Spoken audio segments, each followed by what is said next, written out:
Sanggay, almusal na tayo. Ang ating ulam ay tuyo at saka ilupin. Ensaladang talbos ng kamote. Paya sa saging.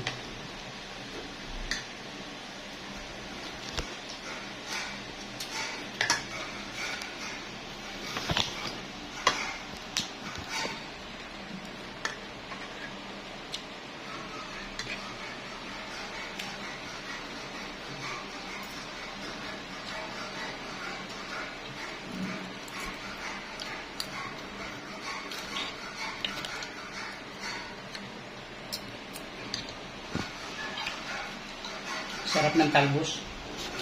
Half cook na nilagyan ko ng maraming suka kaya maasim. Sibuyas at saka kamatis.